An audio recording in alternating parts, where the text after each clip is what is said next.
Tonight on KGW News, after years of silence, an admission from the killer of 4 Idaho college students. Are you pleading guilty because you are guilty? Yes. Plus, breaking tonight, 3 wildfires spark in eastern Oregon, shutting down an interstate and triggering evacuations. Then, we as adults have to do something. How Oregon's governor is now forcing schools to require students to keep their phones out of reach. And new at 11, the phone number porting scam a local couple says that started with a text and ended with their bank account drained. Good evening, everyone. We want to get right to 3 new wildfires that have sparked in central and eastern Oregon. Thanks for joining us. I'm David Mulco. The fires are burning in Umatilla, Gillum, and Wasco counties.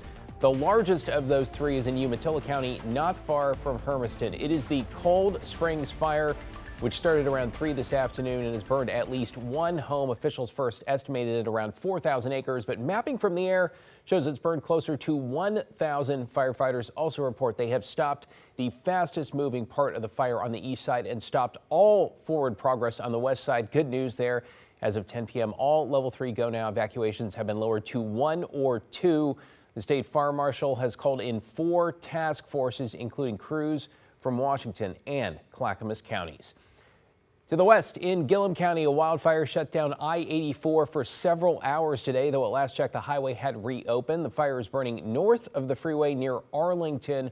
Evacuation orders from the city have been canceled as crews kept the flames from jumping the interstate. Great work there. They're still on scene, though, and are asking people in the area to drive with caution. And in Wasco County, level 1 and 2 evacuation orders are in place overnight in a wide area near the ghost town of Friend, that's south of Dufur. It's not clear yet how many acres have burned, but crews report forward progress of the fire has been stopped. Chief Meteorologist Matt Savino tracking conditions in the area. Matt, for the most part, sounds like crews have the upper hand. That's great news. So will the weather, in particular the winds, help them out? Well, the winds will die down overnight tonight as they typically do, but I got to tell you, they've been doing some really tough work because the winds, I was out in the gorge today, the winds have just been howling all day long. This is the Dalles. I know the shot's obviously kind of dark, but look, the winds are down to 18 miles an hour. I say down to, which is good because it was gusting over 40 earlier today. That's still a stiff wind that can make firefighting very, very difficult. Look at the winds throughout this part of the eastern gorge. The John Dave River, there's a weather station there, I-84 in the John Dave River near the state park. 30 miles an hour sustained. Alderdale 15, you mentioned that. Umatilla 18, Hermiston 20, Pendleton west winds at 13. So they're still ripping through the gorge. They're just lighter than they were during the peak wind time of the afternoon. And the winds will lighten up overnight. Here's our wind gust forecast. This is early in the morning, 6:30 to 7 a.m. Down below 5 miles an hour in the Dow. Similar conditions as you go farther east where those fires are burning, but they ramp right back up in the afternoon into the 30-mile-an-hour range. They won't be quite as strong as they were today, but 30-mile-an-hour winds when you're fighting fire is not a good thing at all. The good news is thunderstorms have largely ended. There's a couple down around Steens Mountain, but just showers there right now. And the only fire weather warnings left in the state are for our southern counties here. Nothing in northern Oregon. This is for the potential for rapid fire spread, winds of 50 miles an hour around those thunderstorms. And there's the thunderstorm outlook for tomorrow. Now, for us, we got great weather. Our fireworks forecast, don't light any matches out there. As you can see, the fire situation is real. It'll be clear. We've got great conditions for the 4th of July holiday. More on the rest of the weekend, David, in a bit. Looks great. A lot to keep an eye on. Thanks, Matt. You didn't give us the common courtesy to negotiate with us. Well, that is the father of Kaylee Gonzalez, one of the 4 students murdered at the University of Idaho. Livid, their killer was offered a plea deal. One by one, Brian Koberger today admitting to each of the 4 murders. In return, he will not face the death penalty and instead will likely be sentenced to life in prison without the possibility of parole. Liz Kreutz was in the courtroom in Boise. Tonight, 2.5 years after the brutal murders of 4 University of Idaho students, the man accused of the crimes, Brian Koberger, pleading guilty in a Boise courtroom. Are you pleading guilty because you are guilty? Yes. In a chilling moment, Judge Stephen Hippler, one by one, asking Koberger this question. Murder in the first degree, as it relates to the murder of Madison Mogan, how do you plead guilty or not guilty? Guilty. Kaylee Gonzalez, how do you plead guilty or not guilty? Guilty. Xana Kernodle, a human being, how do you plead guilty or not guilty? Guilty. Ethan Chapin, a human being, how do you plead guilty or not guilty? Guilty. In the courtroom, families of all the victims, some sobbing and holding hands as prosecutors recounted the disturbing evidence they were ready to present at trial. The defendant's car, the white Elantra, as I've described, circling the 1122 King Road area, that neighborhood, starting around 3:30 or so in the morning. The defendant entered the residence, went to the third floor, and with a knife, killed Madison Mogen and Kaylee Gonzalez. The defendant, as he left that room, for whatever reason, ended up leaving, or the sheath for a K-bar knife was left on the bed next to Madison Mogen's body. The prosecutor saying before fleeing, Koberger murdered the other two students and then drove home. About 9:30, evidence taken from the defendant's phone that he took a selfie of himself on his phone in what appears to be the bathroom of his Pullman apartment with a thumbs up. Koberger's plea deal, which takes the death penalty off the table, shocking to even the judge, who said he only learned of it Monday. Some of the families of the victims outraged. Kaylee Gonzalez's father lashing out at the prosecutor. We didn't agree on anything. He only negotiated with the murder of our children. Kaylee would be ashamed of what happened today. In 2022, after a weeks-long manhunt, the former criminology student was arrested at his parents' home in Pennsylvania, charged with the murders of Gonzalez, Xana Kernodle, Ethan Chapin, and Madison Mogen. Her mother and stepfather tonight saying they've found relief in the plea deal. We have closure. We embark on a path of hope and healing. Liz Kreutz reporting there. Koberger's sentencing is now set for July 23rd. We'll have complete coverage of that appearance. And if you'd like to watch our extended coverage of today's plea hearing, check out the KGW Plus TV app. It's available now for free on Roku, Apple TV, and Fire TV. To get you caught up on tonight's other headlines now, a jury has acquitted Sean Diddy Combs on the most serious charges in his federal sex trafficking trial. The jury found Combs guilty on 2 counts of transportation to engage in prostitution and not guilty on racketeering, conspiracy, sex trafficking by force, fraud, and coercion. Combs has denied all the allegations. Here is the lawyer for Cassie Ventura, Diddy's former girlfriend and one of his accusers. We're pleased that he's finally been held responsible for 2 federal crimes, something that he's never faced in his life. He still faces substantial jail time.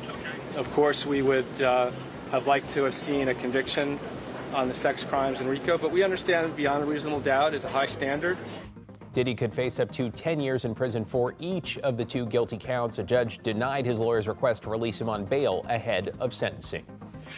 In Oregon City, the jury deliberating in the rape trial of former Trailblazer Ben McLemore went home this evening without reaching a verdict. McLemore is accused of raping a woman during a 2021 Lake Oswego house party. Prosecutors say the woman was incapacitated after a night of heavy drinking. McLemore admitted he too had been drinking, but testified in his defense that the sexual encounter was consensual. Deliberations are set to resume tomorrow. And the man accused of a deadly daytime shooting outside Portland's Central Library made his first court appearance today. 26-year-old Hassan Muse, who was charged with second-degree murder, denied his identity multiple times, giving the judge a different name and insisting police had the wrong man. Muse was arrested about 10 minutes after authorities say he fatally shot a man Tuesday afternoon near Southwest 10th and Yamhill. Developing right now, a vote in the U.S. House to advance the president's so-called big, beautiful bill to the floor for debate has essentially stalled. Right now, it's just past 2 in the morning in Washington, D.C., where 5 Republicans have voted against the procedural move, with the president posting on social media tonight asking what the GOP caucus is waiting for when it comes to the July 4th deadline he has set himself to get this done. This comes after the Senate, by the way, narrowly passed the bill on Tuesday, squeaking it through by just 1 vote. I want to bring in Celine Stevens now in the newsroom. Celine, you talked to leaders in Oregon along with people protesting the bill. Sounds like for many, Medicaid is their main concern. David, definitely. And according to Oregon Democratic leaders, around 200,000 Oregonians would lose their health insurance if this bill passes. It appears it would cut federal spending in Oregon by nearly $23 billion over 10 years and leave many in a tough situation. Don't take your rights and privileges for granted. They are a privilege, and freedom isn't free, and we have to fight for it. Some took to the streets Wednesday afternoon as the House took on what President Trump calls the big, beautiful bill. Concern over a multitude of topics, including Medicaid, top of mind for many. I'm a social worker. I work with people with developmental disabilities, and their home and community-based services are at risk because of all the Medicaid cuts. It will affect all of us. I have a developmentally delayed brother in Pennsylvania who would lose his Medicaid coverage. According to the nonpartisan Congressional Budget Office, 11.8 Americans could become uninsured by 2034 if the bill passes. Overall, federal Medicaid spending would be cut by $1 trillion, with Oregon expected to see a near $23 billion decrease over 10 years. There's no way to cut this much Medicaid without kicking working people off their insurance. What this means in Oregon, 1.4 million people rely on the Oregon health plan.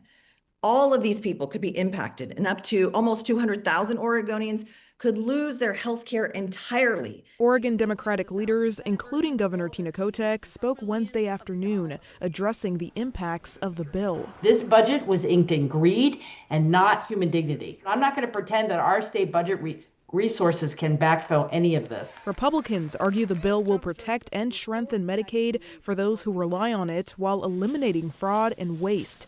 And they say the bill includes tax cuts for all, not just the rich. Make sure people's taxes don't go up tomorrow, the next day, forever. Despite the narrow Republican majority, Speaker Mike Johnson and others are expressing confidence the bill will get through the House. A lot of work ahead, but that's the job, so we'll get it done. Those meetings are having a big impact. Members are moving to yes. Donald Trump is the best closer in the business, and we're going to get it done. Some of the Medicaid changes, including imposing new work requirements, limiting federal funds to states that offer Medicaid to immigrants, and blocking some parents from enrolling their kids in the Children's Health Insurance Program. When you've reached a point where you have where you stop supporting people that are in need, when we've reached that point, we're losing our humanity.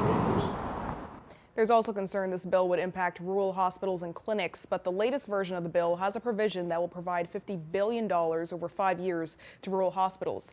I also reached out to Congressman Cliff Bentz for comment, but I was told I can expect a comment from him after the vote is complete. David? And at this rate, who knows when or if that's going to happen. Thanks, Celine. Well, speaking of budgets, tonight emails shared with KGW are giving us some insight into hundreds of layoffs at ODOT after state lawmakers failed to pass a massive transportation bill. ODOT now faces a more than $300 million shortfall and cannot continue, it says, its core operations and maintenance at its current levels. The agency's director writing in an email to staff over the weekend, quote, "This is the hardest message I've ever had to send in my career. I know it's shocking, scary, and frustrating. It is for me, too. The reduction is short-sighted and fails to account for the cost of inaction. It's sure to cost the state more in the long run as our assets deteriorate," end quote. Meanwhile, the union that represents some ODOT workers says its members may be able to find other jobs. If your position is slated to be eliminated, but another position that you also could do in the same region is not slated to be eliminated, you could have that position. For example, on my crew, we could have someone in a shop next to us, say they close that crew down. Those people with a lot of seniority could choose to come to my shop and bump people that they have more seniority, more tenure than. Okay, ODOT estimates some 600, 700 workers will be let go at the end of July.